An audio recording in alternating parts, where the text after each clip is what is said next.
아더 표시 순두소 तो आज आज तिब्बती युवाओं के लिए धर्म प्रवचन का दूसरा दिवस है। 아 아더 또준 늘리면 और आज जो चोंखाबा के जो अभिबोधन है व्यक्ति मंगलाकांक्षा तो दिन दुनलेगमा एने क्या प्रवचन का दूसरा दिवस है। तो इसके प्रवचन के बाद ये प्रवचन करने के बाद हम अक्सर जब बोध चित्त का दीक्षा देता हूँ समर करता हूँ तो अक्सर मैं जो कहता हूँ और ख़ासकर जो ज़्यादातर मैं बोध चित्त और शून्यता के बारे में कहता हूँ। लेकिन तो हालांकि जो मंडल से वो उसका वो नहीं होता, लेकिन दो समस्त जो कि बोध चित्त उत्पाद करने के लिए है, ये बहुत लाभदायक है। इसके बारे में तमचे निरंजन तो मैं भी इसका ध्यान करूँगा, आप भी ध्यान करेंगे। समस्त गुरु योग जो संवर है उसके बारे में विचार करेंगे। तो आप सभी ने सुना भी होगा, जानते भी हो कि भगवान बुद्ध के जो प्रवचन हैं आगम और तर्क के आधार दो हैं। तो दो प्रकार से हैं, एक बुद्धि के हिसाब से, एक आगम के हिसाब से। और ये दोनों प्रकार के जो आगम, इनको समझने के लिए, इनको अभ्यास करने के लिए तो ये केवल प्रवचन मात्र के लिए ऐसी बात नहीं है। इसको सिद्ध करने के लिए, अभ्यास करने के लिए इसका अध्ययन करना चाहिए। और अध्ययन करने के लिए श्रुतिमयी, चिंतनमयी और भावनामयी प्रज्ञा को अच्छी तरह से समझने के लिए तो हमें प्रमाण के आधार पर इसको समझने की कोशिश करनी चाहिए। और तिब्बत में हम आचार्य शांतरक्षित की कृपा से नालंदा परंपरा पहुंची।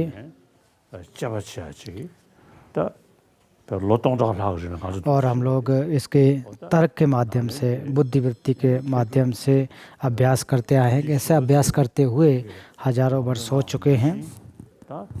तो जैसे आचार्य शांतरक्षित ने हमें मार्गदर्शन किया है, उसी के आधार पर आज तक तो हम तिब्बत में जो कि विद्वान, बहुत सारे विद्वान, कितने विद्वान वहाँ पर निकले होंगे जो कि हम लोग बिना किसी अंतर करते हुए, जो हमारे धर्म की परंपरा उनमें अंतर न करते हुए, तो बहुत सारे आचार्य, बहुत सारे विद्वान वहाँ से निकले हैं, पैदा हुए हैं। तो सबसे पहले ग्रंथों को पढ़ा, फिर उसको सुना, उस सुनने के बाद उसको अपने अभ्यास में लाए। तो इनके कहने का अर्थ है, जो मात्र शब्द कहा जा गया तो ऐसा इसमें कहा जाता है कि अभ्यास के अलावा, तो अभ्यास के अलावा कोई मात्र नहीं है, दूसरों के हित के अलावा कोई मार्ग नहीं है। तो अभी तक हम तिब्बतियों लोगों ने जो कि बहुत सारे आचार्य हुए हैं, तो उनको अंतर न करते हुए, तो पूर्व में बहुत सारे गुरु ऐसे भी हुए जो कि ध्यान साधना करने के लिए एकांतवास पे भी गए हैं। तो इसलिए अध्ययन और अभ्यास ये बहुत ही महत्वपूर्ण है।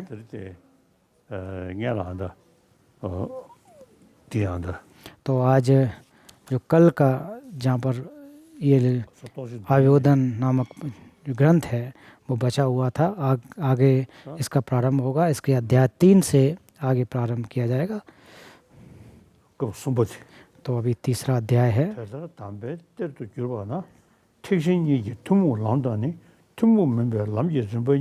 इस प्रकार जब उपदेशों के निध बने तो महायानों के साधारण मार्ग और साधारण क्रमों के मार्गों में संपूर्ण समूह का मैंने अभ्यास किया है। इस बात को सोचता हूँ तो मेरा जीवन सार्थक हुआ है। तो इसलिए एक पारमितायान और तंत्रयान, वज्रयान, इसमें दो की व्याख्या उन्होंने की है। एक साधारण मार्ग जो कि बोधचित्त और शून्यता, और असाधारण मार्ग की बात, अगर असाधारण मार्ग की बात की जाए वो वज्रयान है। 상대 지금 소울 तो ज़्यादातर जो हमारे 3 प्रकार के जो 소울 집에 다 규지 ग्वाय समाज इत्यादि जो 3 हैं वो दूसरा मार्ग असाधारण मार्ग कहा जाता है। 남게 बनी तो एक जो असाधारण मार्ग के 2 क्रमों को तो मैंने साधारण मार्ग और असाधारण दोनों का अभ्यास किया है। 아니 ऐसा जेरिम्बुशे कहते हैं क्रिया तंत्र और 뭐 가서 버니 चर्या तंत्र। 님부디 뉘데 지금 야고 심수어요. तो जिसके जो सार है उसके बारे में तो उन्होंने काफ़ी अच्छे बारे में बताए हैं।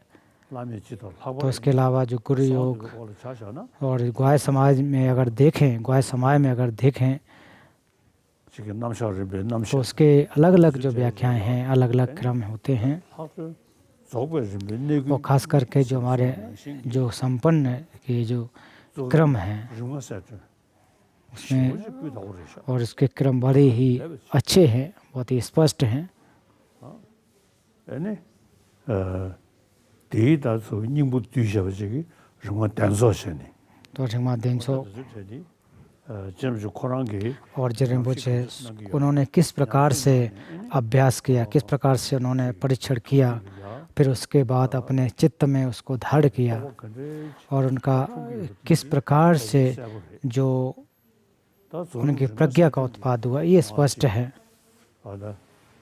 सोरमगी तो जब उनके इस क्रम को अगर आप देखते हैं और ख़ास करके जो द्वैत सत्य को अलग न कर विच्छेद रूप से,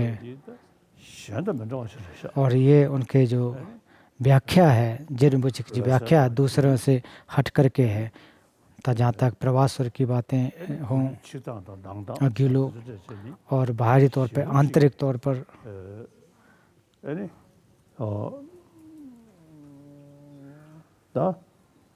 가서 그래. 내마한다. 예발이야. 집에서 그도 유두 초도 패디요래. 에네. 대사를 양도. 에네. एक बार जब मैं 졸린 시간이. 기대에 캠보 미냐. तो खेम्बो मियाँ छते 캠보래. तो उस समय वो वहाँ पर एने जुलू छिदादा नांदा तो गिलो जो कि तो आंतरिक और बाह्य इसके बारे में शास्त्रार्थ हो रहा था।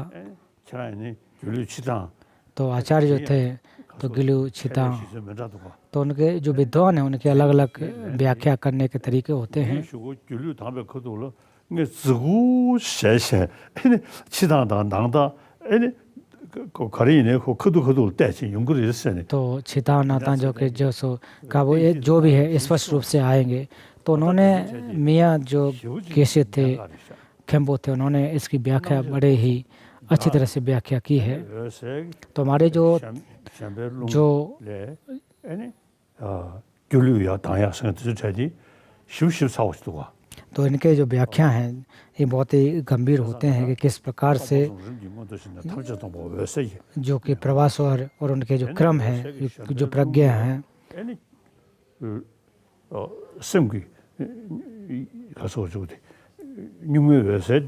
और जो प्रवासवर चित्त है जो है और वो उसको एक आधार बन एक प्रकार मूल हेतु बनाते हुए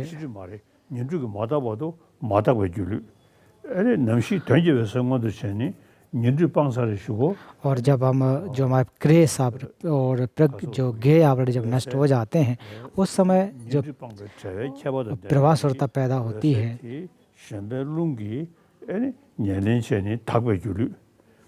तो इसके बाद विशुद्ध रूप से गिलू की प्राप्ति होती है। तो इसे लोमोन सोंजू की भी कहा जाता है। और तो इनके जो एक प्रकार से जो पूर्ण रूप से है स्पष्ट रूप से सोंजू की बात जो की जाती है वो प्राप्त होते हैं। तो इसके बारे में जेरिम्बुशे ने परीक्षण भी किया। परीक्षण करने के बाद और इसके बारे में कल इसके बारे में कहा था केवल एकमात्र परीक्षण ही नहीं किया और खुद उस पर शोध भी किया, उसके बारे में व्याख्या भी की है। तो जब जेरिम्बुशे जब निर्वाण को प्राप्त हुए वैसे 응원도 제시하고 तो जो प्रभास्वर है वो पूर्व में एक प्रकार से पर उस पूर्व में उसको रखा। 당 윤두산에 아니 패벌이야 바로 주비야 그 söyledi और सामान्य पुरुष में जो मध्य अवस्था है उसको प्राप्त होने के लिए तो अक्सर हम जो गुरु या सिद्ध करने के लिए अभ्यास कर जो प्रार्थना करते हैं और जे रिम्पोछे के जहाँ तक अगर देखें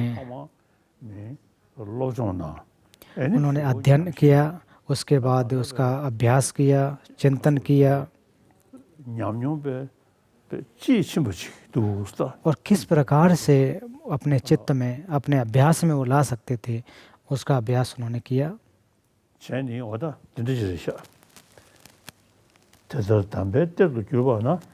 तो यहाँ कहा जा रहा है इस प्रकार जब देशों की निधि बन गई तो महायानों के साधारण मार्ग और असाधारण मार्ग क्रमों के मर्मों के संपूर्ण समूह का मैंने अभ्यास किया। इस बात को सोचता हूँ तो मेरा जीवन सार्थक हुआ। हे भट्टारक ज्ञान निधि आपका मैं आभार व्यक्त करता हूँ। तो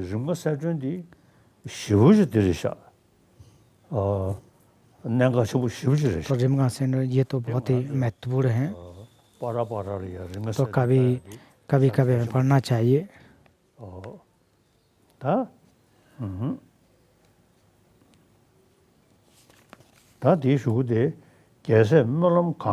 फिर इसके बाद जिन पुत्र के गंगा नदी रूपी प्रधान सधर्म धारण करने वाले प्रधान के अंतर्गत समाहित हैं ऐसा कहा गया। इसलिए जितने भी पुण्य का संचय किया है वे सब मुन शासन की वृद्धि हेतु प्रणामना करता हूँ। इस बात को सोचता हूँ मेरा जीवन सार्थक हुआ। हे ज्ञान निधि भट्टारक आपका मैं जीवन पर तो फिर सर्वप्रथम मैंने प्रचुर मात्रा में सर्व का अन्वेषण किया, मध्य में समस्त शास्त्रों को उपदेश के रूप में उदित किया है, अंत में दिन रात अभ्यास किया है इत्यादि। तो फिर इसके बाद अपने पुण्य की अधिक वृद्धि करता समय अनेक भाग्यवान विद्वान सही प्रवेश द्वार निर्देश करने तो उससे अवधान रचना की है। इससे संचित पुण्य संभार क्रम से समस्त जगत अनुत्तर मुझ को जिसको हर्षित करने में मार्ग में प्रवृत्त हूँ। तो मैं मजाक करते तौर पे कहता हूँ कि जे रिम्पोछे और मैं एक तो मेरा जन्म स्थान और उनका जन्म स्थान पास में ही है।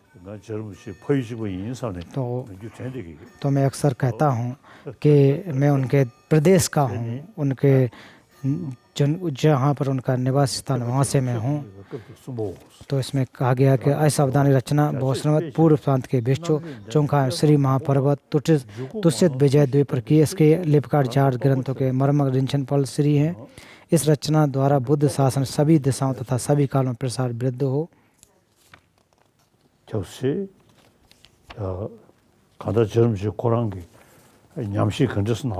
तो जे रिम्पोछे ने किस प्रकार से श्रुतिमयी प्रज्ञा फिर उसका चिंतन कैसे किया, अभ्यास कैसे किया, उनको कैसे अभ्यास कैसे प्राप्त हुआ, इसके बारे में इसमें उन्होंने लिखा है कि इससे संचित पुण्य संभारों के इसी क्रम से समस्त जगत अनुत्तर मुनि व्रत को ग्रहण कर जिन तथा हर्षित करने वाले मार्ग में प्रवृत्त हों, ऐसा कहा गया।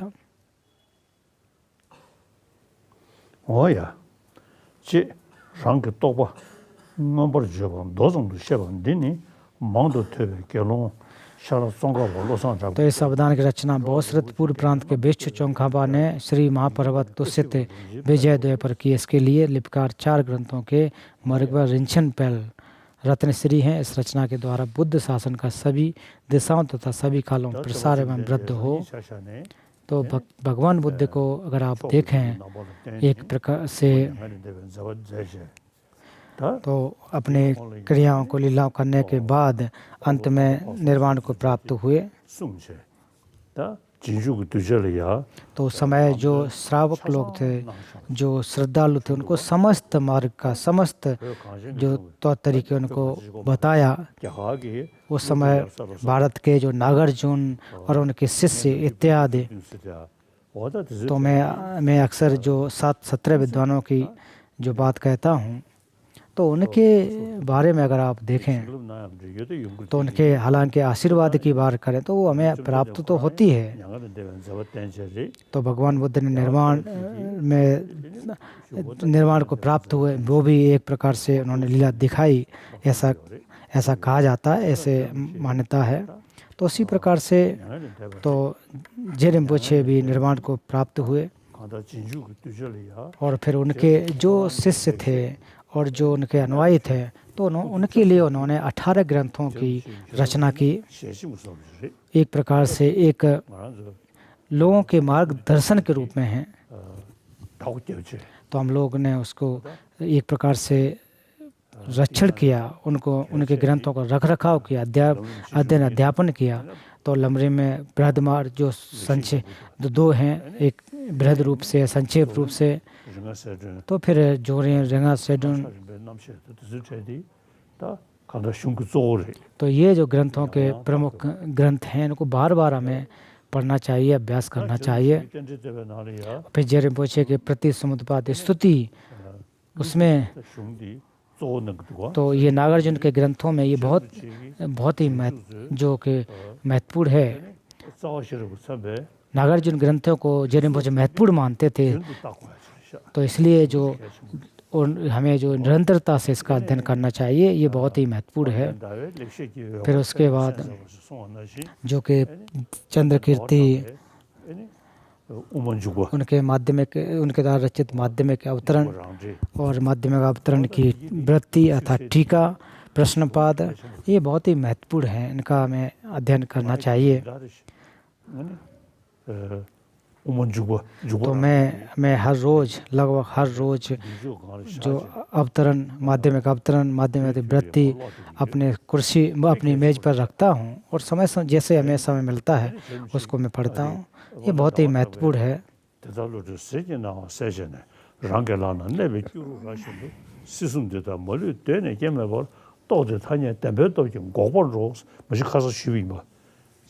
तो कल तो मैं इसके बारे में एक प्रार्थना करता हूँ।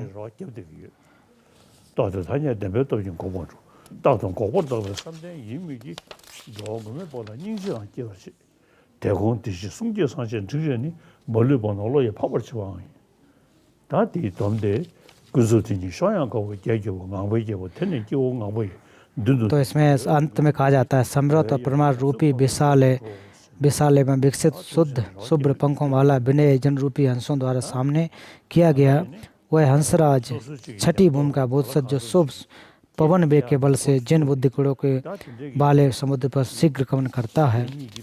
तो इस प्रकार से मैं भी प्रयास करता हूँ।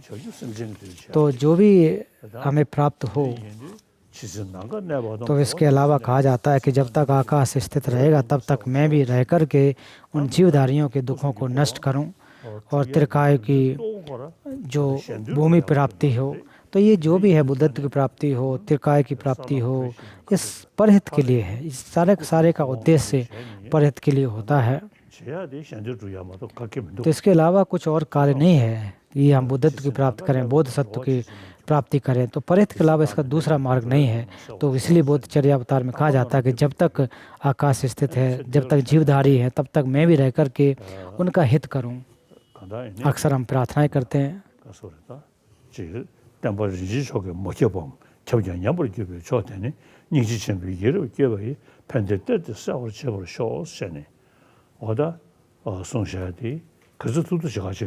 तो मैं यही प्रयास करता हूँ कि जितना संभव हो सके दूसरों का लाभ कर सकूं, हित कर सकूं। तो जेरिम्पोछे का क्षेत्रीय होने के नाते अभी तक ऐसा मैंने कोई गलत कार्य नहीं किया है। तो मजाक के तौर पे कह रहे हैं कि मैंने ऐसा कोई भी गलत कार्य नहीं किया जो उनको कोई नुकसान पहुँचे। तो इस प्रकार से जो हमारा जो ये ग्रंथ है यहाँ समाप्त होता है।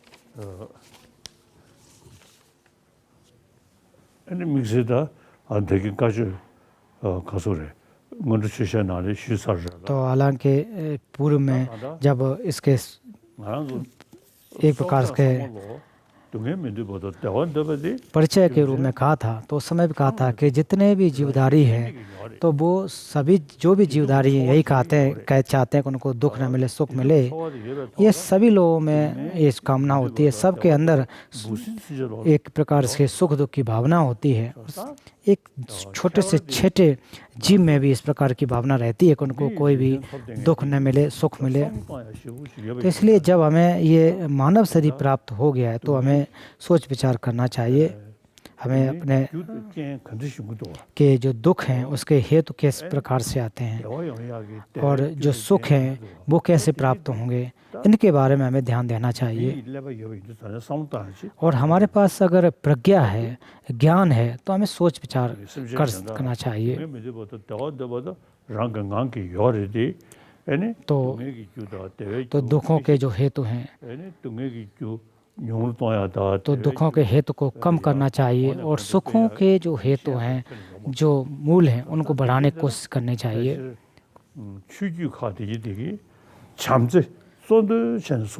तो जितने भी धर्म हैं वो प्रमुख रूप से वो ज़्यादातर हमेशा प्रेम और मैत्री की जो बात करते हैं। और भारत में भी देखें तो हजारों वर्ष प्राचीन व्यवस्था अहिंसा और करुणा, तो ये मान्यता है कि जो करुणा के माध्यम से हम सुख को प्राप्त कर सकते हैं। और ये जो व्याख्या है भारत में पिछले कई हजार वर्षों से इसकी व्याख्या की गई है। तो जहाँ तक ईसाई हों, यहूदी हों, अन्य जो भी ईश्वर को मानते हैं, क्योंकि जो ईश्वर हैं वो भी करुणा से युक्त हैं, प्रेम से युक्त हैं। तो उन्होंने ईश्वर को जो पृथ्वी का अर्थात जो लोक जो उन्होंने निर्माण किया है और फिर उसके बाद जो सत्यों को जो बनाया है, तो उनको भी प्रेम का अभ्यास करना चाहिए। ऐसे जो ईश्वर को मानते हैं उनकी अपनी विचारधारा है। तो सभी लोग प्रेम और करुणा की बात करते हैं और इसलिए प्रेम और करुणा को बार बार या इसको बढ़ाने के लिए ज़्यादातर अपने ईश्वर या इष्ट देव की प्रार्थना करते हैं। लेकिन भारत के जो भगवान बुद्ध, जो उन्होंने मार्ग हमें दर्शन दिया है, हमें मार्गदर्शन कराया है, तो कल भी इसके बारे में कल जो मैंने कहा था कि मैंने जो कहा है उसमें केवल और केवल आप श्रद्धा मात्र नहीं करनी है। जो भी मैंने कहा है, जो मैंने आपको बताया है, जो मार्ग आपको दिखाया है, तो आप लोग उसमें परीक्षण करें, उसमें चिंतन करें कि मैंने आपको मार्ग रास्ता दिखाया, तो आपको बुद्धत्व प्राप्त करना तो आपको खुद चलना है। तो मैं तो एक मार्गदाता हूँ, तो मार्ग देने के बाद आपको खुद उस पर अभ्यास करना है, खुद उस पर चलना है। तो इसलिए जैसा कि पूर्व में भी कहा कि इतने विशाल रूप से भगवान बुद्ध के वचन हैं, त्रिपिटक है, और उसके बाद में आकर के नागार्जुन इत्यादि, उन्होंने जो भगवान बुद्ध के जो प्रवचन हैं, जो उनके गंभीर थे, विशाल थे, उसको और अच्छी तरह से व्याख्या उसकी की है। तो जैसा कल कहा कि हमारे सूत्रों की संख्या 200 से अधिक है, वो हम देख सकते हैं। फिर नागार्जुन इत्यादि के द्वारा पोथियों 200 से अधिक जनी संख्या, उनको हम देख सकते हैं, उनका दर्शन कर सकते हैं, उनको पढ़ सकते हैं। तो इसलिए जो भी आचार्यों ने जो भी बुद्ध के जो बुद्ध के सूत्र हैं, त्रिपिटक हैं, वो विद्वानों ने उनका तिब्बती भाषा में अनुवाद किया। तो हम लोग उनके दर्शन, उनके वचनों को देख सकते हैं, त्रिपिटक को पढ़ सकते हैं, शास्त्रों को पढ़ सकते हैं। तो ये हम लोगों के लिए ये एक सौभाग्य की बात है। तो आप देखें कि कितने विद्वान हो, कितने अनुवादक लोग इसमें लगे, कितने अनुवादक लोगों ने इसमें कार्य किए। तो हमें उनके बारे में सोचना चाहिए और उनके अनुमोदन करना चाहिए कि हमको ऐसे अवसर प्रदान किए हैं।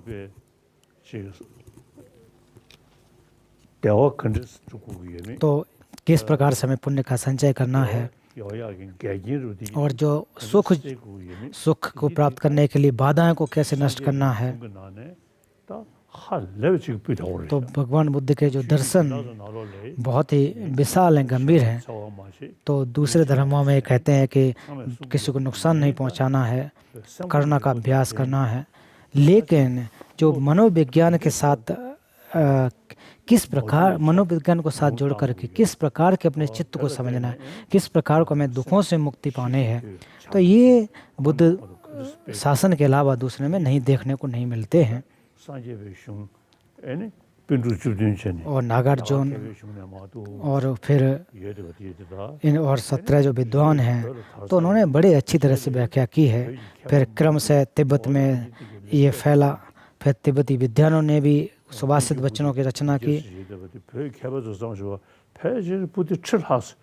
और फिर इसके अलावा तिब्बती जो आचार्यों ने जिन टीकाओं की और ग्रंथों की रचना की है वो लगभग 10,000 से ज़्यादा हैं। तो कभी कभी जब एक गुरु योग तो उनके सिद्धांत अलग अलग हैं। तो निगमा के पर मैं निगमा के मैं साक्या का हूँ, मैं काग्यू का हूँ और काग्यू में भी जो फिर उसमें भी ड्रुकपा काग्यू, ड्रिकुंग काग्यू, तगलुंग काग्यू अलग अलग नाम हैं। तो उसमें जो लाई ने जो वो उसमें थोड़े थोड़े अंतर होते हैं, लेकिन हमारे जो फल की जो प्राप्ति है और सिद्धांत जो अलग हैं। तो कभी कभी तो थोड़े से हम लोग पक्षपात करते हैं, अपने पंथों को लेकर पक्षपात करते हैं। तो तंत्र में भी आप देखें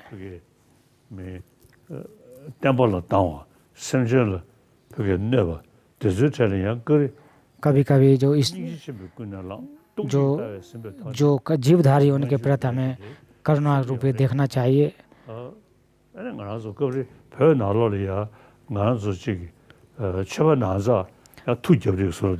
तो कभी कभी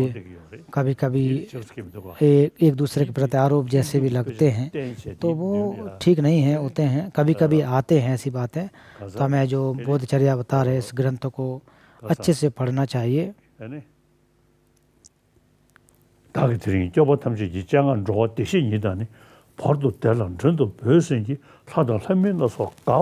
इसलिए जो भी बोधचित्या इसका अभ्यास करते हैं उनको जो ईश्वर इत्यादि भी अनुमोदन करते हैं। तो हमें जहाँ तक है कि एक दूसरे की निंदा करना या किसी का नुकसान पहुँचाना ये करने की आवश्यकता नहीं है।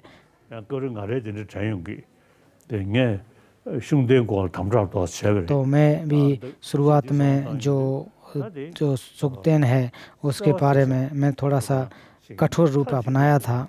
फिर बाद में सोचा कि ये भी जो हैं उनके लिए भी कृपा के पात्र हैं, करुणा के पात्र हैं।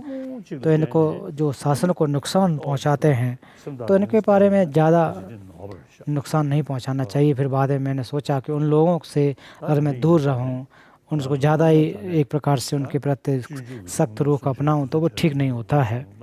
तो बोधचर्या अवतार में जैसा कहा गया उसके बारे में चिंतन किया और फिर यही रहा कि जितने भी जीवधारी हैं उनके बारे में हमें चिंतन करना चाहिए। तो केवल इस जीवन की बात नहीं है, जन्मों जन्मों तक हमें विचार करना चाहिए। तो कल भी कहा कि बोधचर्या अवतार का अध्ययन करना बहुत ही महत्वपूर्ण है। मूल माध्यमिक अवतरण ये ग्रंथ बहुत ही महत्वपूर्ण हैं। तो ये तो ऐसा नहीं है कि इसमें जो गृहस्थ लोग हैं वो ध्यान न दें।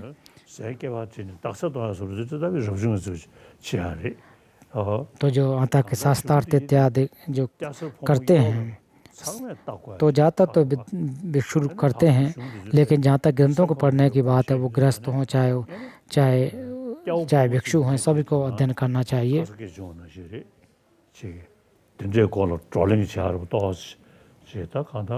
तो इसके बारे में थोड़ा सा अभ्यास करना चाहिए, ध्यान देना चाहिए। और जो भी ध्यान दे रहे हैं और मान लीजिए कि अगर आप बौद्ध धर्म को नहीं भी मानते हैं तो फिर भी जो मनोविज्ञान है तो उसके प्रति थोड़ा सा ध्यान दें कि किस प्रकार से हमारे मन में इसके द्वारा शांति आ सकती है। तो बोधचर्या अवतार के जो कि 6वें और 8वें अध्याय के बारे में बताया था तो इनका आपको अध्ययन करना चाहिए। तो ऐसी बात नहीं है कि केवल वो बौद्ध लोगों के लिए हो, बौद्ध धर्म के लोग ही उससे पढ़ें। तो जो भी प्रेम और करुणा की बात करते हैं, जो भी धर्म है, जो भी ईश्वर की प्रार्थना इत्यादि करते हैं, तो केवल और केवल ईश्वर को, जो भी ईश्वर को मानते हैं तो ईश्वर को प्रार्थना करने मात्र से नहीं होगा। तो जो बौद्ध धर्म में मनोविज्ञान के बारे में जो कहा गया है इसके बारे में अगर थोड़ा ध्यान देते हैं, ज़्यादा ध्यान देंगे तो अच्छा होगा। जमुलिंग चुलू जोशा सामो यारे तो भारत में दुनिया के लगभग सभी बड़े बड़े धर्म हैं। तो लादा रे तो मेरे जान पहचान के जैसे कि लद्दाखी लोग हैं और लद्दाख के जो मुस्लिम लोग हैं, जिंदगी नांगबे शुमदु जालो थोना छेदे के तो मेरे कुछ लद्दाखी मुस्लिम मित्र भी बौद्ध धर्म के प्रति रुचि दिखाते हैं। बौद्ध धर्म के प्रति अर्थात जो ग्रंथ हैं उसको पढ़ते हैं। तो उनकी अपने जो भी ईश्वर के प्रति मान्यता है वो अपने अल्लाह के प्रति रखें। लांचे या तो हस थोना छेतु ना अगर थोड़ा सा इसमें रुचि दिखाएंगे तो निश्चित रूप से लाभ होगा। ये छवा याशुदी सोसो सिमदी छमज दम छिगी ना कुंजो जेबे अगर आप वास्तव में छवा याशुदी अगर अपने ईश्वर को खुश करना चाहते हैं तो खुद को अभ्यास करना चाहिए, मैं मानता हूँ। ता जोचने यारवा तो इसके बाद प्रश्न उत्तर हैं। या ता 도준 되는 뭐 잘ছে 가 오 다들이 나 되기 쉬어야 돼. 나 심기 들대 한다. 내 되게 딱새지 채비. 아니 탐전을 저거 심기야 돼. तो अगर मैंने एक परीक्षण किया कि अगर थमचेन एंजर के बारे में इसके अगर समर करें तो अच्छा होगा, तो इसके बारे में अच्छे संकेत भी मिलते हैं।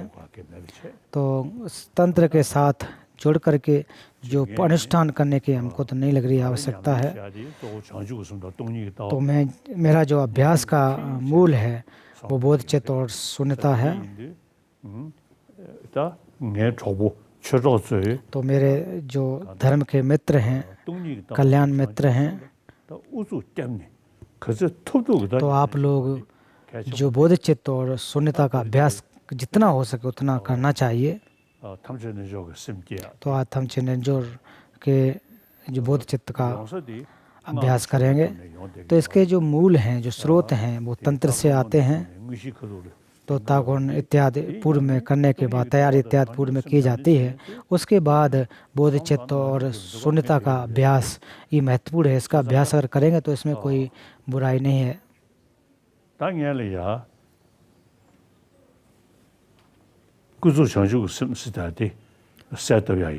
तो सबसे पहले हम प्रार्थना करेंगे।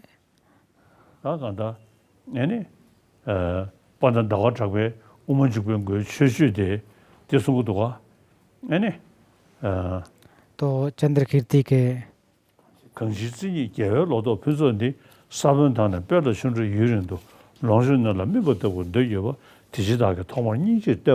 तो इनके माध्यमिक अवतरण है, उसमें कहते हैं कि क्योंकि करुणा ही जन रूपी फसल की रास का बीज और उसकी वृद्धि में जल की भांति तथा दीर्घ काल तक उपयोग के लिए पके हुए फल की भांति मानी गई है।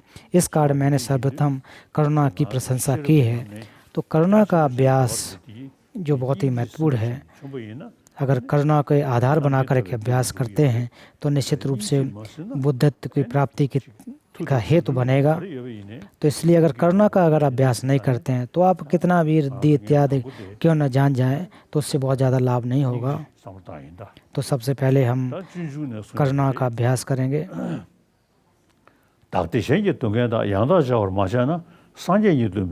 और बोधचर्या अवतार में भी कहा जाता है कि जब तक कि दूसरों के हित के बारे में, पर हित के बारे में नहीं सोचेंगे तब तक हम सुखी नहीं रह सकते हैं। और दुख जो भविष्य के जो भी इस संसार के सुख और दुख हैं, वो सुख और दुख हैं, वो जो दुख हैं वो स्वार्थी चित्त की वजह से आते हैं, सुख परहित की चित्त की वजह से आते हैं। तो ये कहा गया है। तो भगवान बुद्ध जो हैं, जहाँ तक हम सभी के शरणगमन के स्थान हैं, ये सभी के लिए हैं, ये साधारण तौर पर हैं। फिर इसके बाद उन्होंने भी जो बुद्धत्व की प्राप्ति की है वो महाकरुणा का अभ्यास करके बुद्धत्व की प्राप्ति की है। इसलिए चंद्र कीर्ति ने भी जो स्तुति की है वो भी करुणा की स्तुति की है।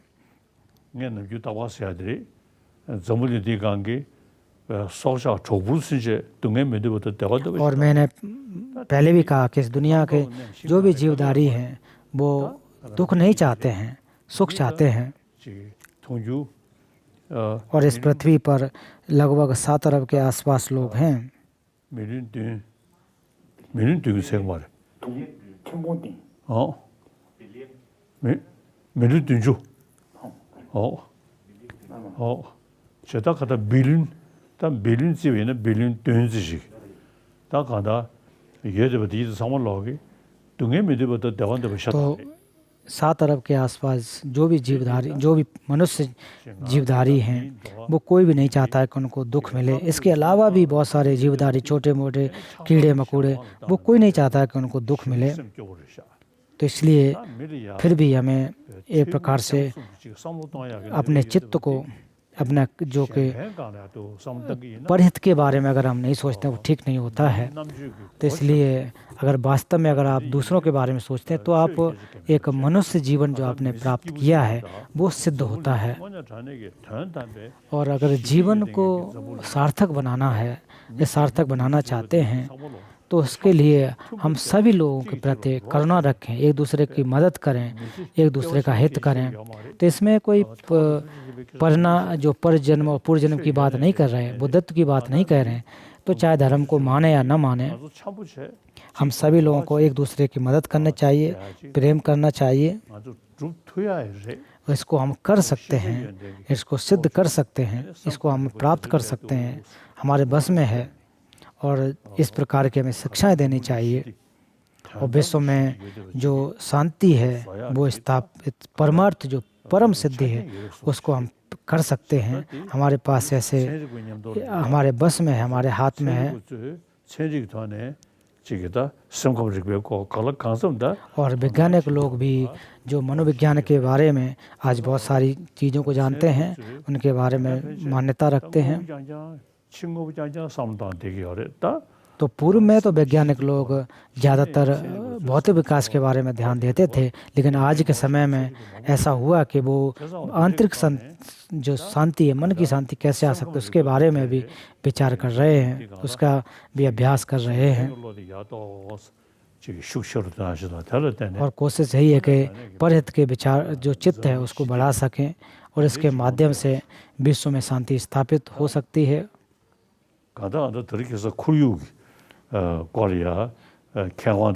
तो आजकल जो पर्यावरण जो के बारे में विद्वान है, तो उनकी मान्यता है कि कुछ दशकों के बाद इतनी ज़्यादा गर्मी पैदा हो जाए, कुछ दशकों के बाद बहुत ज़्यादा गर्मी पैदा हो सकती है। तो इसलिए अगर ऐसी स्थिति आने वाली है तो हम लोगों को एक दूसरे से प्रेम के साथ रहना चाहिए, अभ्यास कर साथ रखना चाहिए, प्रेम और स्नेह के साथ रखना चाहिए, एक दूसरे को मित्र मानना चाहिए, अपने घर का सदस्य के रूप में उनको मानना चाहिए। और मन की शांति के माध्यम से हम लोग जो है एक विश्व को शांतिमय बना सकते हैं। तो हमारी एक जिम्मेदारी भी बनती है कि अपने दूसरों का रख रखाव करें और आने वाली जो पीढ़ी है उसका मार्गदर्शन करें।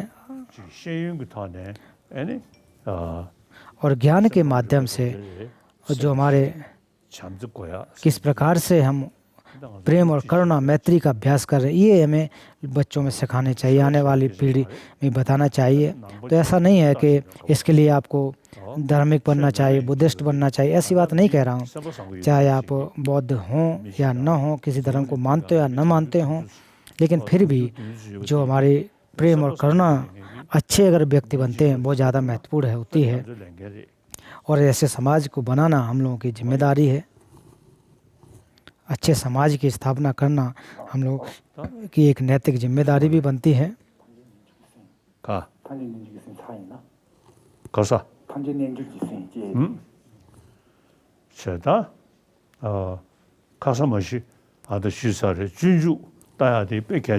तो कल भी कहा था कि बोधचर्या अवतार को पढ़ना बहुत ही महत्वपूर्ण है।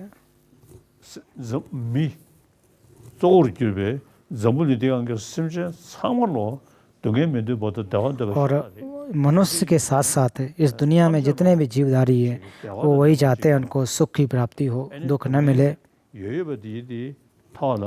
동게 영향이 규사도 미소버지기 और दुख जो हमें है तो इसके अलावा भी और न मिले और दुख हमें न मिले, उसके बारे में हमें चिंतन करना चाहिए और इसकी वजह से करुणा रूपी चित्त का उत्पाद करना चाहिए। 다디 कुछ चाचू खासे मशी लबरला और कल जो समृद्ध चित्त के बारे में भी कहा गया था, तो हम लोग कहते हैं कि जितने भी जीवधारी हैं वो हम लोग जो ब्रह्म जो उनके अभ्यास करते हैं, तो हम लोग रोज़ अभ्यास करते हैं कि दूसरों जो भी जीवधारी को किसी प्रकार से दुख न मिले, किसी प्रकार किसी को कष्ट न मिले, सभी सुखी हों, हम सभी प्रार्थना करते हैं। तो इसलिए हमें प्रयास यही करना चाहिए कि किसी को भी कोई दुख की प्राप्ति न हो, सुख की प्राप्ति हो। इस प्रकार के हमें एक चित्त को उत्पाद करना चाहिए, मन बनाना चाहिए। और इसमें जो कि और दो प्रकार से एक स्वयं और परहित के लिए बुद्ध चित्त को अभ्यास करने की कोशिश करनी चाहिए कि किस चीज़ को हमें हटाना है, किस प्रकार के किन चीज़ों को हम प्रहार करना है। वो सभी शास्त्र इसके बारे में कहते हैं, लेकिन भगवान बुद्ध ने उपाय और प्रज्ञा इन दोनों के साथ, दोनों को युग्म के साथ बुद्धत्व की प्राप्ति करने के लिए जो हमें मार्ग दिया है। सभी लोग एक प्रकार से करुणा और मैत्री युक्त हों और अपने पास जितने भी आपके पास क्षमता हो, उस क्षमता के अनुसार हम दूसरों का हित करूँगा। और जो भी जीवधारी हैं वो दुखों से मुक्त हों, सुख उनको प्राप्त हो। और आप जितना हो सके उसका अभ्यास कर सकें।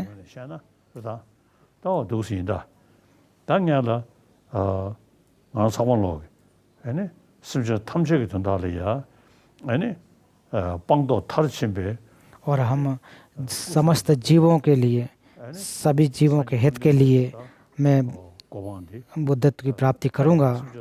और जितने भी जो एक अनंत प्रकार के असंख्य जो जीवधारी हैं उनके हित के लिए बुद्ध चित्त का उत्पाद करूँगा।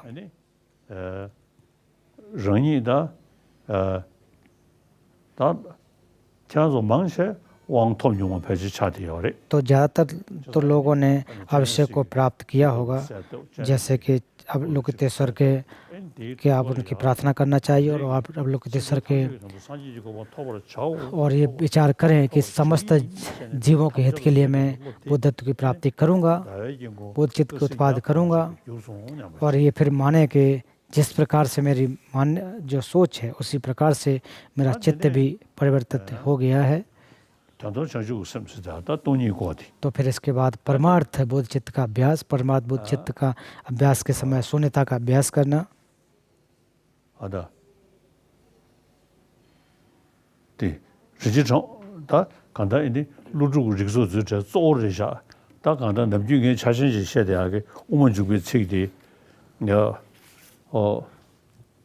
तो माध्यमिक अवतरण के मैं अक्सर ये कहता हूँ कि यदि स्वलक्षण प्रतीत होगा तो उसके प्रत्यावास से भावों का विनाश हो जाएगा। यदि शून्यता भावों के विनाश का हेतु हो जाता तो युक्त नहीं आता है, भाव सत्य नहीं है, क्योंकि इन भावों की परीक्षा की जाने परमार्थ व्यवहार में भी विद्वान नहीं होती है। लोक में व्यवहार सत्य की परीक्षा नहीं की जाती है।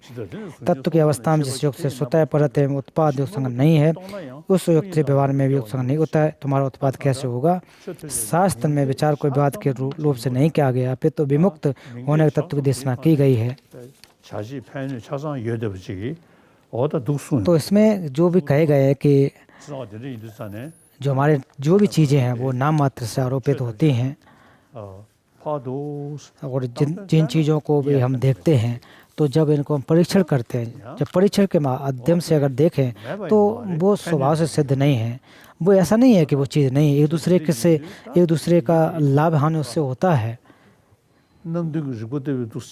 तो जब सब प्रकार से जब परीक्षण करते हैं तो समय स्वलक्षण से जो भी अगर कोई चीज़ प्राप्त अगर कोई चीज़ हो तो प्राप्त होनी चाहिए, लेकिन वो प्राप्त नहीं होती है। तो इस प्रकार से जो हमारे 7 प्रकार के प्रसंग यहाँ पर आ जाते हैं, तो समतंद ता कादा जो 4 प्रकार के प्रसंग आ जाते हैं। शे 탐제로 소소차차네 तनंग रंगी नासादी एने ओ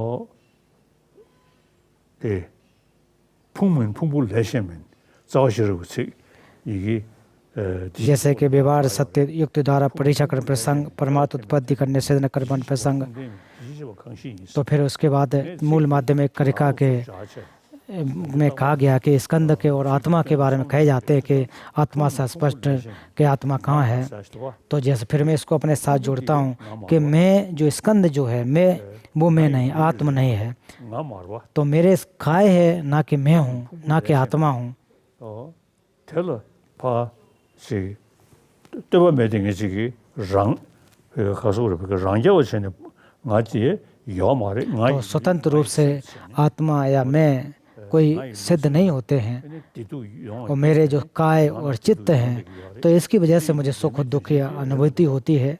तो ऐसा भी नहीं वो एक दूसरे पर आश्रित नहीं, एक दूसरे पर आश्रित है। तो जो मैं जो कहता हूँ आत्मा जो है वो भी स्कंद नहीं है, लेकिन फिर आखिर को स्कंद क्या है, फिर आखिर को आत्मा कहाँ है? ऐसा नहीं है कि नहीं है तो है,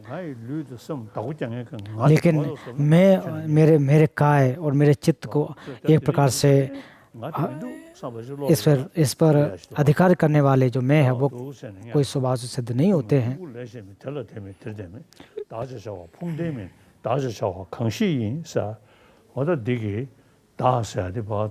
इसलिए जब हम आत्मा का जब परीक्षण करते हैं तो वो स्वभाव से सिद्ध नहीं होते हैं। तो मैं जैसा कि पूर्व में कहा कि बिना परीक्षण के तो हमें प्राप्त नहीं, बिना परीक्षण के तो ऐसा आभास होता है कि स्वभाव से सिद्ध है, लेकिन जब परीक्षण हम करें तो वो स्वभाव से सिद्ध नहीं होते हैं।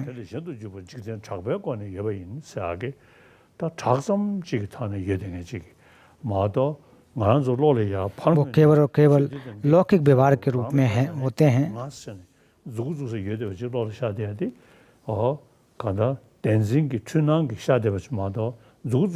तो ये केवल मिथ्या विकल्प की वजह से हमें आभासित होते हैं, और जितने भी धर्म हैं वो स्वभाव से सिद्ध नहीं हैं। ये एक प्रकार से निश्चित रूप से कह देना चाहिए, और एक आपको इस पर प्रमाणिक रूप से या फिर अंतिम एक प्रकार शब्द यही होना चाहिए कि कोई भी चीज़ स्वभाव से सिद्ध नहीं है। तो कभी फिर यही आता है कि मैं या जो आत्मा जिसको हम स्वभाव सिद्धि मानते हैं वो कहीं भी प्राप्त नहीं होते हैं। तो कभी कभी आवाज़ तो होता है कि जिसको कहीं तो है, लेकिन वो जब हम परीक्षण करेंगे तो इसके बारे में हम समझ सकते हैं कि जिस प्रकार से हमें आभासित होता है, जिस प्रकार से हमें लगता है कि मैं जो हमारे काय और शरीर को अधिकार करने वाले जो आत्मा है वो उसका स्वभाव सिद्ध नहीं होता है। तो इसको आपको एक निश्चित तौर पर जानने की कोशिश करना चाहिए।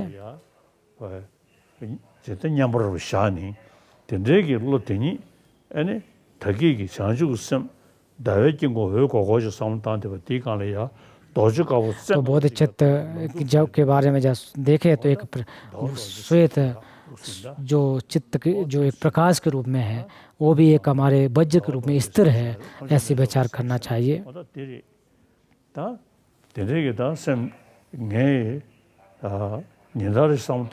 तो इसके बारे में हर रोज इसके बारे में चिंतन करता हूँ, उत्पाद करता हूँ।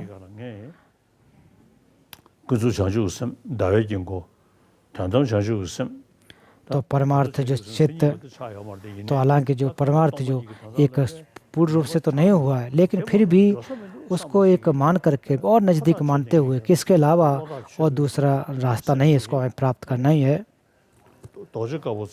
और वो वज्र के रूप में श्वेत रूप से एक परिवर्तित हो जा रहे, ऐसे हमें ऐसे मानना चाहिए, आपको भी मानना चाहिए। तो आपको इस प्रकार की जो चित्त है इसके बारे में प्रार्थना करनी चाहिए। तो उदाहरण के रूप में कि अभी मैं जो हूँ, तो इसके बाद जो कि समस्त गुरु योग तंत्र के रूप में जो बुद्ध चित्त है, तो इसके बारे में जैसे ही मैं सुबह उठता हूँ इसके बारे में चिंतन करता हूँ, शून्यता के बारे में अभ्यास करता हूँ, बोधचित्त का करता हूँ, तो इससे लाभ होता है। तो मेरे जो पूर्व के जो गुरु थे उन सभी ने उन्होंने बोधचित्त और शून्यता का अभ्यास किया।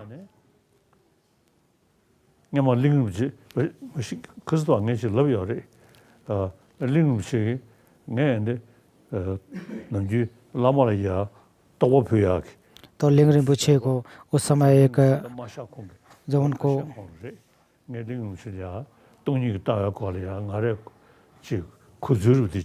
तो उनके समक्ष कि शून्यता के बारे में एक विचार विमर्श किया, तो उन्होंने कहा कि बहुत अच्छी बात है।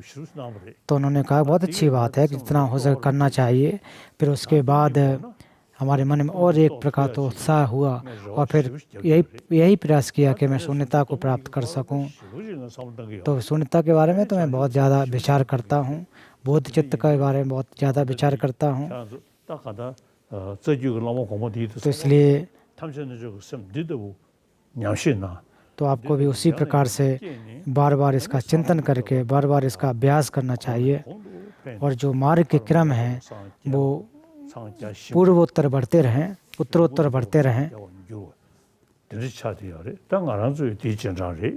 तो हम लोग भी इनके शिष्य इसको मान्यता को मानने वाले हैं। तो अच्छी तरह से इसके बारे में प्रार्थना करें, अच्छी तरह से अनुमोदन करें। ओम सर्व योग चित्त उपायामि, ओम सर्व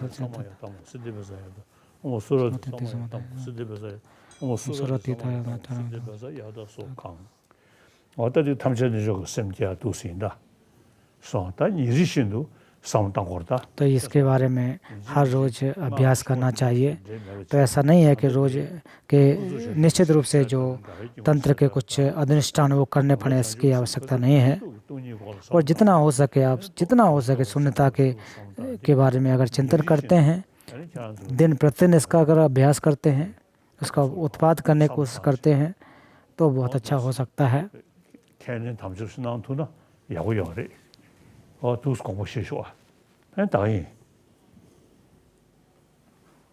आप दिन प्रतिदिन इसका अभ्यास करें। तो इसके बाद प्रश्नोत्तर हैं, प्रश्नोत्तर।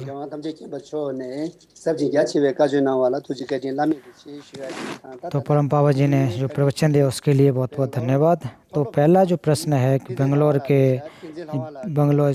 इस जो कॉलेज के गावांग तेंजिन लावांग की तरफ से प्रश्न है।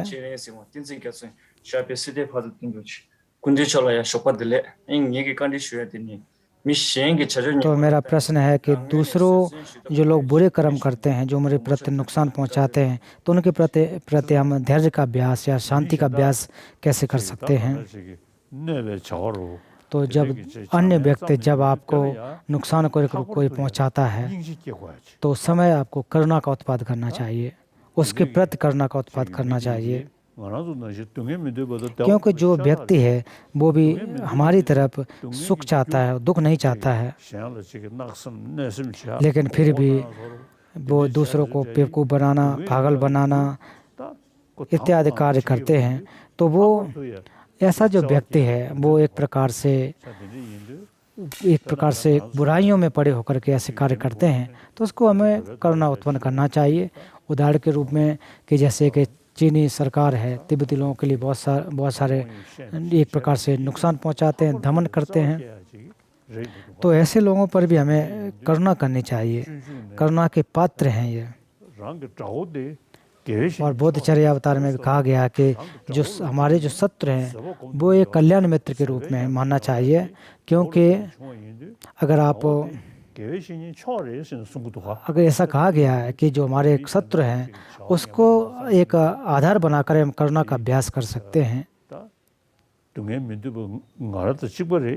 वो भी एक प्रकार से सुख को चाहता है, जिस प्रकार से मैं सुख चाहता हूँ वैसा भी मैं जैसे चाहता हूँ वैसे वो सुख चाहता है। लेकिन बेचारा जो क्लेशों में पड़ा हुआ है, अज्ञानता में पड़ा हुआ है, इस वजह से उसको सुख की प्राप्ति नहीं हो रही, इस प्रकार से वो नुकसान पहुँचा रहा है, ये मानना चाहिए।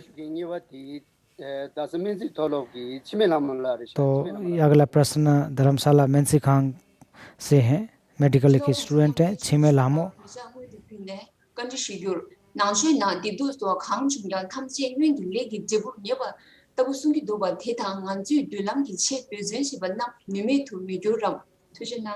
뭐야? ऐसा कहा जाता है कि जो भी हमारे जो दुख हैं वो पूर्व जन्मों से आते हैं, तो लेकिन अभी क्या इसके आधार पर हम क्या कर सकते हैं? 얘도 아니 쿠유 이도 तो इसके साथ साथ जो हमारे परिवार हों, नित्य के हों, नज़दीकी हों और पर्यावरण, ये सब हमारे कर्मों के तो फल तो हैं ही हैं, लेकिन अभी के जो फल हैं, अभी जो तुरंत के जो हमें फल हैं, ये हमारी तो ये हम लोग के कार्यों के वजह से, हमारे क्रिया की वजह से पैदा होते हैं।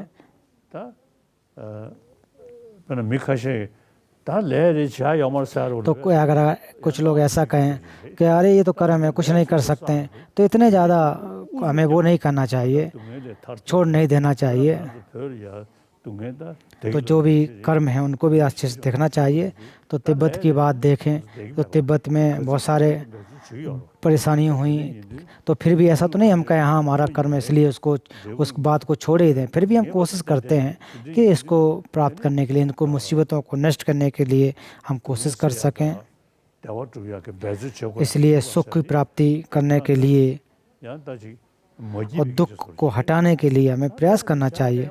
तो जो अकुशल कर्म हैं, जो मुश्किल हालात हैं, तो वो कर्म है तो हम कुछ नहीं कर सकते हैं, कुछ नहीं कर्म है, ऐसा नहीं सोचना चाहिए।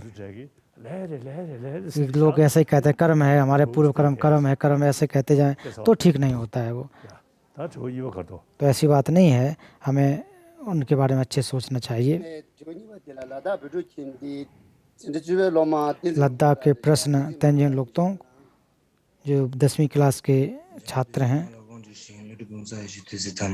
तो इनका प्रश्न है जब क्रोध आता है उस समय हमारे मन की जो सुख है वो नष्ट हो जाता है, तो उसको इस पर हमारे मन के जो सुख है वो नष्ट न हो, तो उसको हम कैसे बचाए रख सकते हैं, मन की शांति कैसे आ सकती है?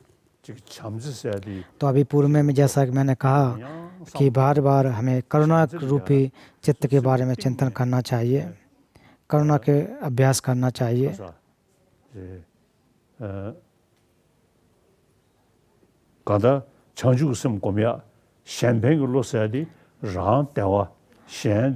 और बोध चित्त का अभ्यास का मतलब है कि दूसरों को सुख, स्वयं को सुख, अभी के लिए सुख, अंत के लिए सुख।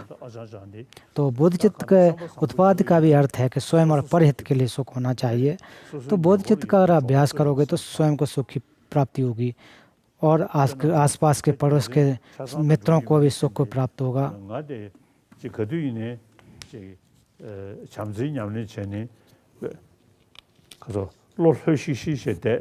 जैसे कि मैं प्रेम और करुणा का अभ्यास करता हूँ, इसलिए मैं हमेशा खुश रहता हूँ, हमेशा मुस्कुराते रहता।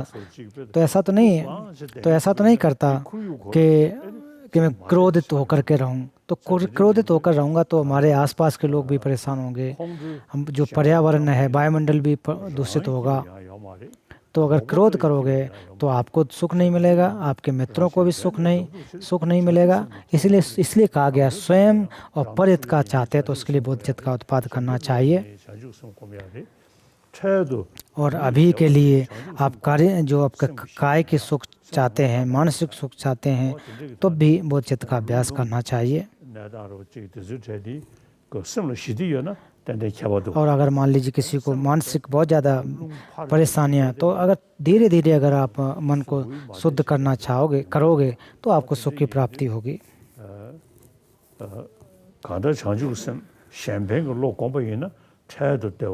अगर आप बोध चित्त का अभ्यास करोगे, परित के बारे में सोचोगे, तो निश्चित रूप से अभी के लिए और अंत के लिए दोनों तरफ से आपको सुख की प्राप्ति होगी।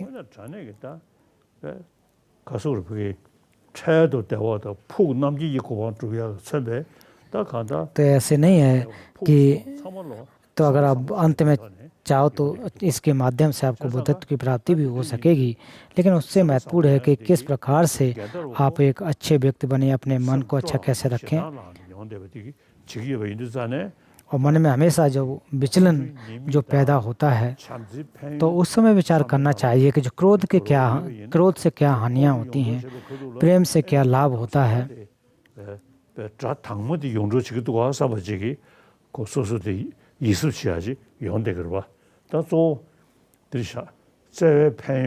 तो इसलिए जो प्रेम के लाभ क्या हैं और क्रोध के हानियाँ क्या हैं, इसके बारे में बार बार हमें चिंतन करना चाहिए, विचार करना चाहिए। और कल भी मैंने कहा था कि बुद्धचर्या अवतार के 6वां अध्याय इसको आप पढ़ें, तो इसमें आप जानेंगे कि क्रोध की जो बुराइयां हैं वो क्या हैं, उसको आप समझ सकते हैं। क्योंकि आप खुद जो सुख चाहते हैं तो उसके लिए क्रोध नहीं करना चाहिए। अगर जो व्यक्ति है जो सोच समझ कर सकता है तो हमेशा वही प्रयास करता है कि उसको सुख मिले, और जो उसको दुख जो देते हैं, दुख जो भी चित्त उसको दुख देते हैं उसको हटाने की कोशिश करता है।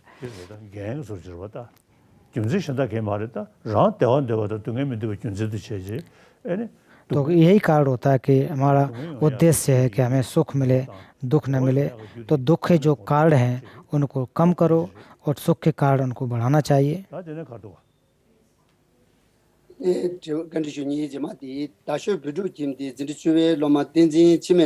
और धर्मशाला टीसीवी स्कूल के तेंजिन छिमे इनका प्रश्न है। तो इनका प्रश्न है कि जो भी प्रतीत समुत्पन्न होगा वो असत्य होगा। जैसे फिर आगे कह रहे हैं कि जैसे आईना है उसमें अपने चेहरे को देखते हैं, उस प्रकार का प्रतिसाद और सामान्य रूप से जो प्रति समुत्पाद कहा जाता है उसमें अंतर क्या है। तो जैसे कि जब हम आईने में देखते हैं तो वो स्वभाव से सिद्ध नहीं है, जो अर्थ सिद्ध नहीं है, वो तो ये स्थूल रूप है। क्योंकि हम अक्सर देखते हैं कि जिन चीज़ों को हम देख रहे हैं तो उनको सत्य मान लेते हैं। तो ऐसा हमें लगता है कि हमारे मन और शरीर को बस में करने वाले कोई अन्य फैक्टर है, अन्य कोई आत्मा है। क्योंकि जो फिर भी ऐसा हमें आभास होता है कि स्वभाव से सिद्ध हैं, सत्य हैं। क्योंकि जो सत्य ग्राह्यता है उसमें स्थूल और सूक्ष्म उसके कई एक क्रम होते हैं। तो बौद्ध ग्रंथों के अनुसार जो कि अनात्म के बारे में कही गई है, अनात्म और दुख, अनात्म, शून्यता, तो 4 प्रकार से पहले ही जो आर्य सत्य उसके बारे 4 उसके आकार होते हैं। तो पहले फिर स्थूल रूप से धीरे धीरे उसको सूक्ष्म सब जाना चाहिए। तो हमारे बौद्ध धर्म के सिद्धांतवादी जो 4 हैं, व्यवहारिक, स्वतंत्र, माध्यमिक और चित्रमादी, और फिर माध्यमिक दर्शनों में और 2 प्रकार के हैं जो कि जैसा कि पूर्व में इसके बारे में भी कहा था।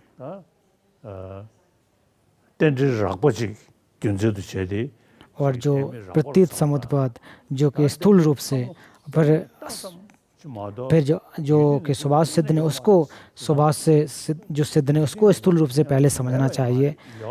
तो ऐसा नहीं है कि कोई चीज़ जिसको कह रहे हैं वो नहीं है, तो है लेकिन वो नाम मात्र से है, स्वभाव से सिद्ध नहीं है, इसको समझना चाहिए। तो उसको अपने बुद्धि के अनुसार, प्रज्ञा के अनुसार उसको नाम दिया गया है, जो नाम मात्र से है, अर्थ के रूप में स्वभाव से सिद्ध नहीं होते हैं।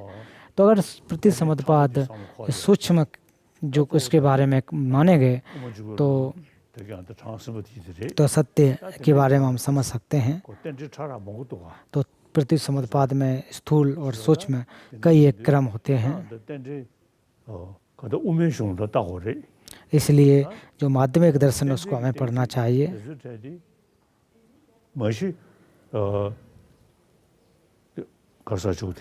शिवले चुनजू नाले या लिगुवे नाल तो आचार्य शांति रक्षित जो शांतिदेव के 9वां अध्याय है उसमें आप पढ़ना चाहिए।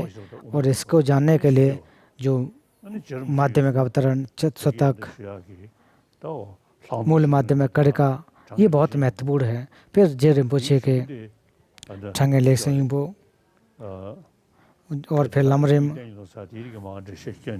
और फिर इसके बारे में जैसा कि मूल माध्यमिक जो माध्यमिक अवतरण है तो उसमें ये दूसरा लक्षण प्रतीत होगा, तो इसकी जो व्याख्या है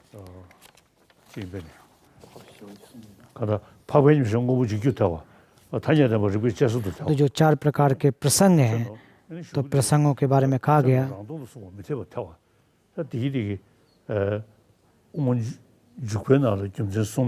और माध्यमिक अवतरण में इसकी व्याख्या की गई, चारों प्रसंगों के माध्यमिक अवतरण में इसकी व्याख्या की गई। इसके बारे में वृहद रूप से कहा गया है। तो क्योंकि हमें जो चीज़ें दिखाई जो देती हैं, जिन चीज़ों को हम देख रहे हैं वो ऐसा लगता है कि अपने से हैं, अपने स्वभाव से हैं, लेकिन केवल और केवल ये नाम मात्र से हैं, ऐसा हमें जानना चाहिए।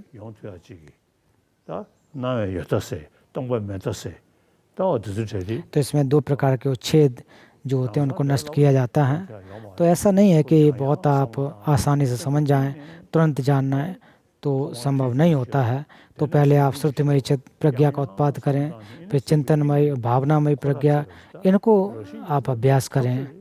ये जो स्वभाव से सिद्ध नहीं है ये तो स्पष्ट है, लेकिन उसको समझने के लिए भी थोड़ा एक क्रम से अभ्यास करने की जरूरत रहती है।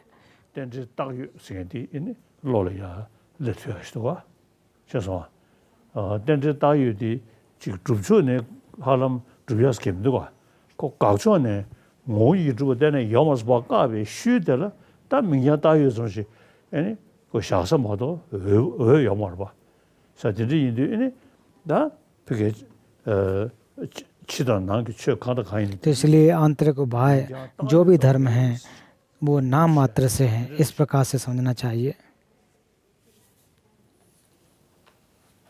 तो जैसा कि पूर्व में भी कहा, इसके बहुत सारे क्रम हैं, सूक्ष्म और स्थूल हैं। तो इनके बारे में थोड़ा अध्ययन करना, ग्रंथों को पढ़ना चाहिए और फिर खुद विचार करना चाहिए। कुछ जो पुण्य का संभार करने की भी आवश्यकता होती है, अभ्यास करने की आवश्यकता होती है। तो जैसे कि मैं अपना उदाहरण दूं तो कई वर्षों तक इसका मैंने अभ्यास किया, चिंतन किया।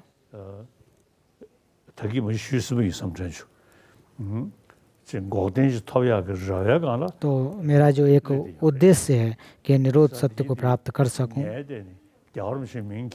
तो ऐसा नहीं है कि दलाई लामा नाम लेकर के या जो उपाधि प्राप्त करके सो करके ये चीज़ों मैंने प्राप्त किया, ऐसा नहीं है। बार बार मैंने अभ्यास किया, बार बार निरंतर इसका अभ्यास किया, और निरंतर अभ्यास करोगे तो आप कुछ प्राप्त कर सकते हो।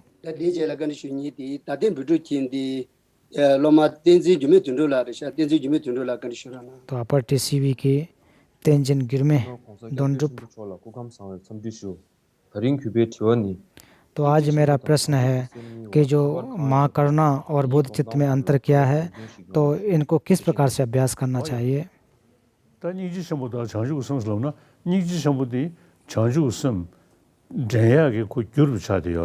तो जो करुणा जो है बुद्ध चित्त को एक प्रकार से लेने का, उसका आधार के रूप में समझना चाहिए।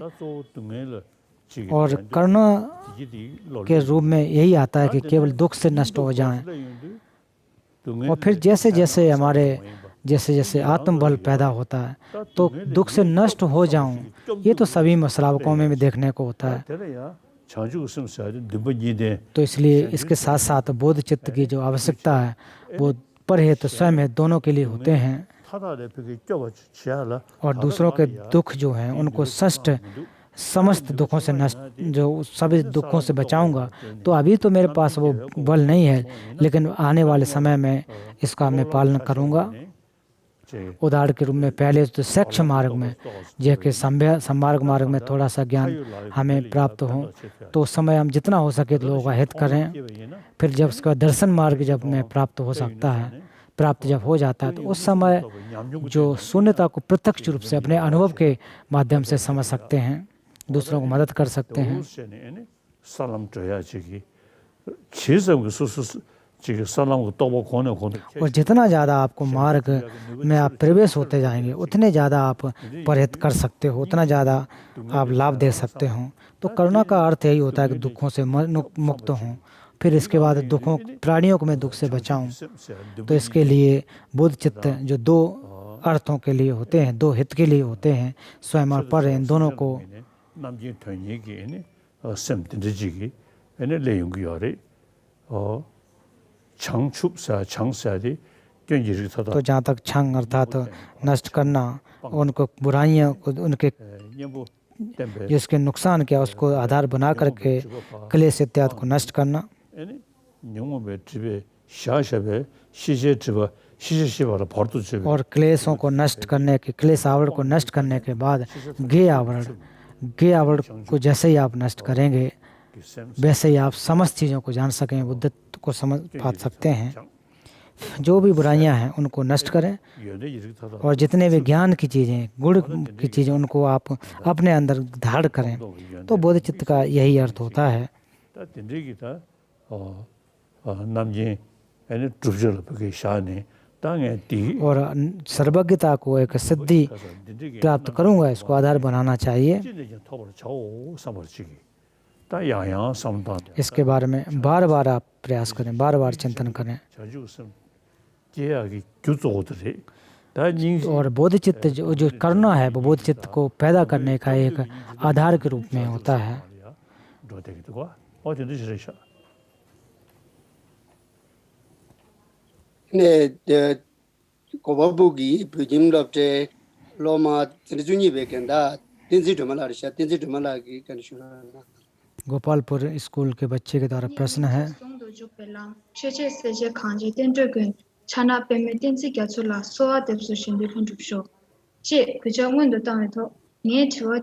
तो मेरा प्रश्न है कि इस जीवन में शून्यता, इस जीवन में भले ही शून्यता को प्राप्त न कर सकूं, लेकिन बुद्ध चित्त का उत्पाद और अगले जीवन में क्या मुझे अच्छा जीवन प्राप्त होगा, इसके बारे में बताएं।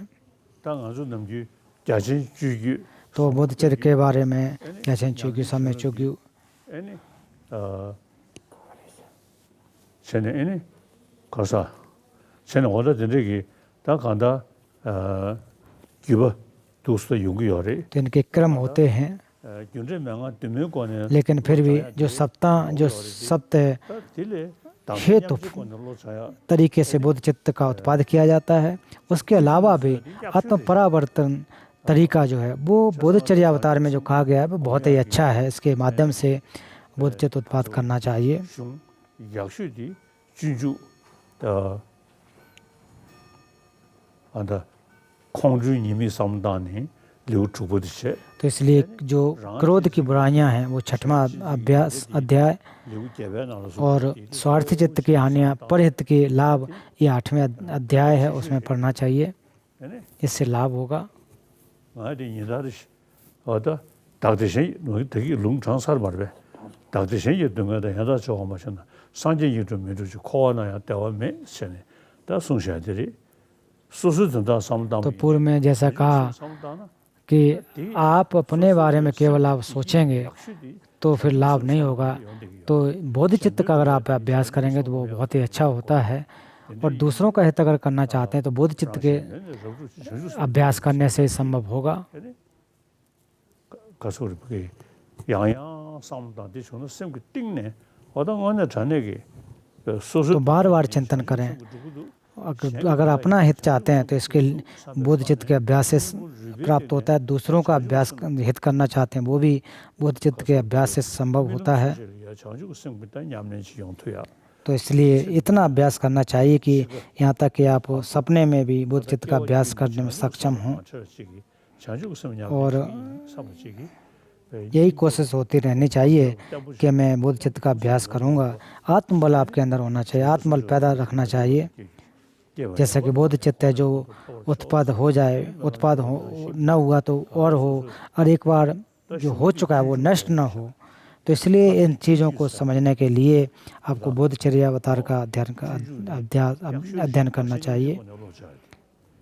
명아 준비 되면 거는 게 알아. तो सप्तांग विधियों जो सप्त हेतु बिल के द्वारा तो होता ही है। 통해 받아 되게 자 신이 지 죽고 해야지. 또서 녀도 사버려 줘. इसमें समस्त जीवों को मार्ग जो मात्र के समझना तो इतना आसान नहीं होता है, 이제 다시 제가 내서 냠는 이구죠. लेकिन आत्म परावर्तन जो बुद्ध चित्त उत्पाद की विधि है वो एक आपके अभ्यास के तौर पर है। आप जैसा कह रहे हैं वैसा कर सकते हैं। 최소 계급 변주, 충서 침상 변주, उदाहरण बड़े के रूप में देखें तो आप विश्व को देखें, फिर परिवार छोटे के रूप में देखें तो परिवार के रूप में देखें, तो सब में जो समस्याएं जो होती हैं वो अपने हित की वजह से ज़्यादातर मनमुटाव होते हैं, झगड़े होते हैं, दूसरों के बारे में ज़्यादा नहीं सोचते। इस वजह से जो भी झगड़े या पंगे होते हैं, 다들 생기던가다 양다 저거 마찬가지로 산지 इसलिए 코아나야 대화. कहा जा रहा है कि 경에 그래서 정주스님 다시는 되는 대화 좋아라. 심시 수시 기록유 세네. 보다 주주는 써야 돼. तो परहित के लिए स्वयं हित के जो 대래야 सुख हैं वो दूसरों के हित से ही संभव हो सकते हैं। 리우고데 타고를 주리. तो हालांकि जो 9वां अध्याय है वो बोधचर्या अवतार का कठिन है, लेकिन माध्यमिक अवतरण पढ़ें वो भी अच्छा है, रत्नावली भी ठीक है। तो मूल रूप से माध्यमिक अवतरण उसको पढ़ना चाहिए। तो प्रज्ञा जो पक्ष हैं तो जितना आप उसको पढ़ सकें, जितना हो सके 너 가서 봐. 로아체. जितना हो सके उसका आप अध्ययन करें। 파도스 가소래. 대세 중에데 즉그서 투두 다 공고 쉬제 저들린 और जितना हो सके इसके बारे में आप प्रश्न उत्तर करें, इन लोगों से पूछें, गुरुओं से पूछें। तो आप लोग इसके बारे में संवाद करें, एक दूसरे से डिबेट करें तो अच्छा होगा। एक दूसरे से डोलिंग करें। एक बार सुन लें उससे लाभ नहीं होगा, बार बार आपको उसको सुनना चाहिए। पहले सुने, फिर उसके बाद चिंतन करें, फिर जा कर के धीरे धीरे आप ये आपके अभ्यास में आ जाएंगे। ऐसे आप अभ्यास करें। ताता तुजुक जेमे एंड कंटी तामादि शुचोसी कंटी दुबदी बेंगलोर ताले लमा तोने लमनी कांगी कंटी शुगे जुलारम जाम तुदिराम देलागी। तो अभी दलाई लामा कॉलेज बेंगलोर से तोपते हैं रबजम्बा वो प्रश्न पूछ रहे हैं। तो इनका प्रश्न है, जब डिप्रेशन, जब अवसाद पैदा होता है तो उस समय उसको कैसे नष्ट कर सकते हैं? अगर कोई बीमार है, अगर कोई डिप्रेशन में है तो वो डिप्रेशन से कैसे बाहर आ सकता है?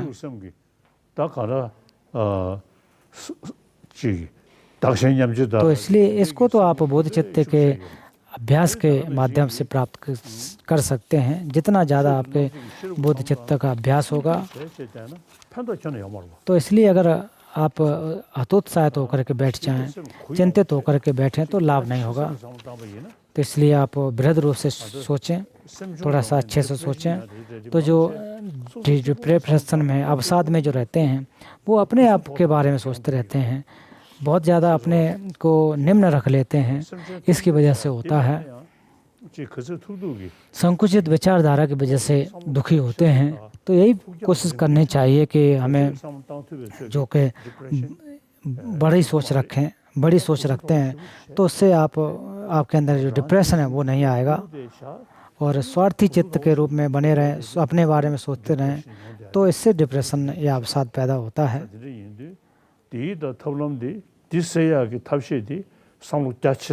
तो सबसे अच्छे जो तरीका है कि आप खुली, आपकी जो सोच है वो खुली होना चाहिए।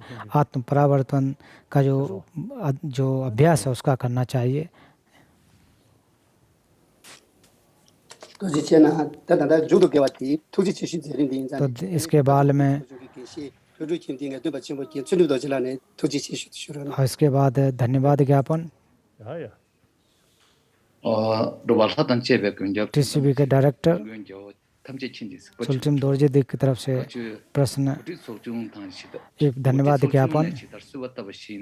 तो जैसा कि हम लोगों ने आपसे अनुरोध किया उसी प्रकार से आपने तारीख 1 और 2 को कई हजार जो विद्यार्थियों को आचार्य रिम्पोछे के द्वारा रचित सार्थक जीवन नामक अवदान आपने प्रवचन दिए हैं। तो हम लोग धर्म जो अपने ऑर्गेनाइजन कमेटी की तरफ से आपको बहुत बहुत धन्यवाद देते हैं। इसके साथ साथ गांधन भूटान के सेक्रेटरी, उन सभी की कृपा की वजह से उन सभी को मैं धन्यवाद देना चाहता हूँ। इसके साथ साथ और 14 अन्य भाषाओं में अनुवाद करने वाले अनुवादक लोगों को भी बहुत बहुत धन्यवाद देना चाहता हूँ। इसके साथ साथ अलग अलग स्कूल के विद्यालय के जो टीचर्स हैं, स्कूल टीचर्स हैं, छात्र हैं, अन्य सभी को बहुत बहुत धन्यवाद। इसके साथ साथ परम पावन जी दीर्घायु को प्राप्त हों और उनकी जो उम्मीद हैं वो भी पूर्ण हों और परम पावन पोताला प्लेस में पहुँचें।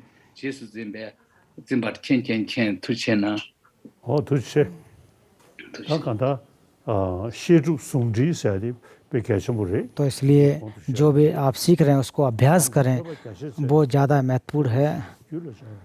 तो जैसा कि जे रिम्पोछे ने भी कहा है कि सर्वप्रथम मैंने प्रचुर मात्रा में श्रवण का अन्वेषण किया, मध्य में समस्त शास्त्रों को उपदेश के रूप में उदित किया है, अंत में दिन रात का अभ्यास किया, सभी बहुत सारे बुद्धि के परिणाम करता हूँ।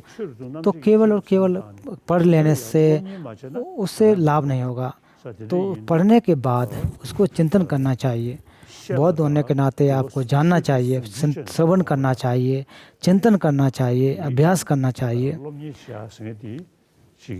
तो अगर आप अभ्यास करेंगे तो अच्छा है, क्योंकि ऐसा नहीं है कि केवल जो भिक्षु लोग शास्त्रार्थ करते हैं वहीं तक आप सीमित कर दें, वहाँ तक नहीं होना चाहिए।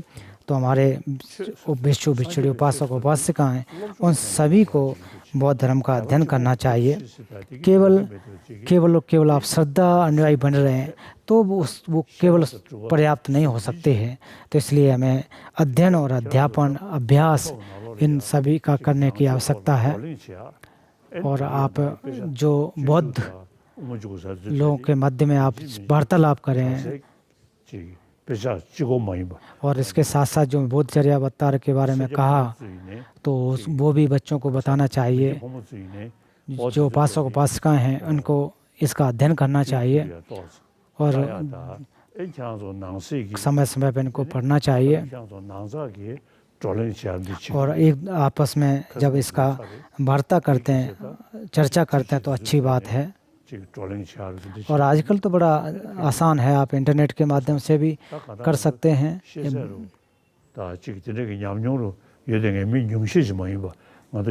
और ऐसी बात नहीं है कि कम लोग ही इसका करें। तो हमारे समाज में ज़्यादा से ज़्यादा लोग इसका अगर अभ्यास करें, प्रयास अगर करें, और प्रयास करना भी चाहिए, ऐसा आप करें। धन्यवाद। आप सभी को टच दिले, बहुत बहुत धन्यवाद।